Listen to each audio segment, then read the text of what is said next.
செங்கல்ல இருந்து சுண்ணாம்பு வரைக்கும் கஸ்டமருக்கு நாம தானே கேரண்டி. கான்ட்ராக்டர் குமார் மாதிரி ஆளுங்களுக்கு தான் ஜிபிஆரின் டிஎம்டி கம்பிகள்.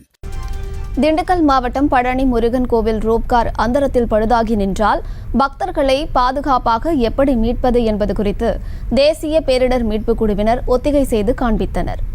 இதுகுறித்தான மேலும் விவரங்களை கொடுப்பதற்காக செய்தியாளர் பாலாஜி இணைப்பில் இருக்கிறார். பேசலாம் பாலாஜி, விவரங்கள். வணக்கம் அம்ருத். பழனி கோவில் ரோப்கார் தேசிய பேரிடர் மீட்பு குழுவினர் ஒத்திகை நிகழ்ச்சி நடைபெற்றது.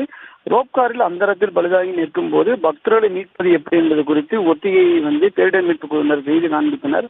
திண்டுக்கல் மாவட்டம் பழனி முருகன் கோவிலில் பக்தர்கள் மனை மீது எளிதாக சென்று வர வசதியாக ரோப்கார் சேவை இயக்கப்பட்டு வருகிறது. ரோப்காரில் பயணம் செய்யும் பக்தர்களின் பாதுகாப்பை கருத்தில் கொண்டு கோவில் நிர்வாகம் பல்வேறு பாதுகாப்பு நடவடிக்கைகளை மேற்கொண்டு வருகிறது. இந்நிலையில் ரோப்காரில் பக்தர்கள் செல்லும் போது பழுதாகி நின்றால் அந்தரத்தில் உள்ள பெட்டியில் உள்ள பக்தர்களை எப்படி மீட்பது என்பது குறித்து தேசிய பேரிடர் மீட்பு குழு வீரர்கள் ஒத்திகை நிகழ்ச்சியை செய்து காண்பித்தனர். 200 அடி உயரத்தில் தொங்கிக் கொண்டிருக்கும் பெட்டியில் 2 வீரர்கள் மாட்டிக்கொண்ட நிலையில் கயிறு கட்டி மேலே செல்லும் வீரர் பத்திரமாக மீட்டு வருவது எப்படி என்பதை செயல்முறையாக செய்து காண்பித்தனர். நிகழ்ச்சியில் கோயில் ஊழியர்கள், ரோப்கார் பணியாளர்கள், தீயணைப்பு படைகள் பலரும் கலந்து கொண்டனர்.